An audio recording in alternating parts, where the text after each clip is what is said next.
Davlat xavfsizlik xizmati hamda bojxona qo'mitasi xodimlari hamkorligida Toshkent shahrida o'tkazilgan tezkor tadbirlar davomida xorijdan aylanma yo'llar orqali mamlakatimizga olib kelingan sifat va xavfsizligini tasdiqlovchi hujjatlari bo'lmagan dori vositalarini noqonuniy savdoga chiqarilishining oldi olindi. Xususan 1949-yilda tug'ilgan fuqaro va uning 1979-yilda tug'ilgan o'g'lini Olmazor tumanidagi yashash manzili ko'zdan kechirilganda xonadon yerto'lasida umumiy qiymati 1 milliard so'mdan ortiqni tashkil etuvchi Trenaxa, Sumamigren, Femilex kabi jami 72 nomdagi 3615 quti dori vositalari borligi aniqlanib, protsessual tartibda rasmiylashtirib olindi.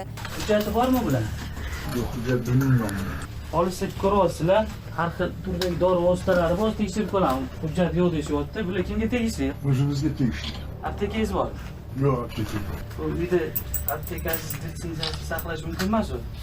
Tergovga qadar tekshiruv davomida aniqlanishicha, mazkur fuqarolar mamlakatimizga noqonuniy olib kelingan ushbu dori vositalarini muntazam ravishda vodiy viloyatlaridan arzon narxda xarid qilib, poytaxtdagi mijozlarga sotish bilan shug'ullanishgan.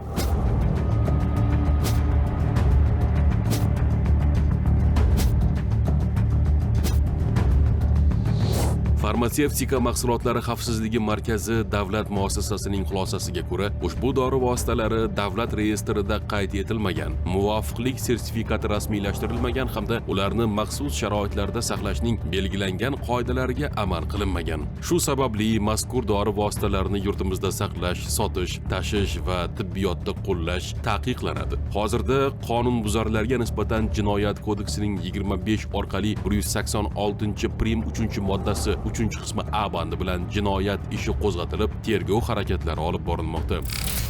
Mazkur yo'nalishda iqtisodiy jinoyatlarga qarshi kurashish departamenti bilan hamkorlikda o'tkazilgan tezkor tadbirda Toshkent shahridagi dorixonalardan birida sotish uchun saqlab kelinayotgan shubha uyg'otuvchi 456 turdagi 57407 dona dori vositalari, 18 turdagi 835 dona dori vositalarining yasama bo'sh qutilari hamda 1 dona dori tayyorlash moslamasi mavjudligi aniqlanib, ashyoviy dalil sifatida olindi.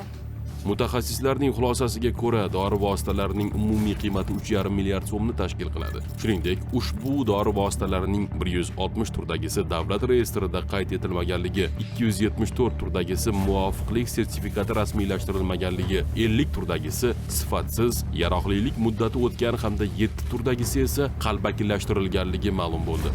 Shuncha dorilar kod tizimda topilmadi deb. Temperaturni rejim bo'lishi kerak. Aka, bu nomi yo'qmi? Nomi ham yo'q, hech narsa. Upakovkasi qayerda ekan mana? Mana. Yana yopishtiradilar. Holat yuzasidan dorixona mansabdor shaxslari va boshqalarga nisbatan Jinoyat kodeksining 186-prim 3-moddasi 3-qismi A bandi bilan jinoyat ishi qo'zg'atilib, tergov harakatlari olib borilmoqda. Huquq-tartibot idoralari tomonidan bu kabi dori vositalarining noqonuniy aylanmasining oldini olish bo'yicha chora-tadbirlar davom ettirilmoqda.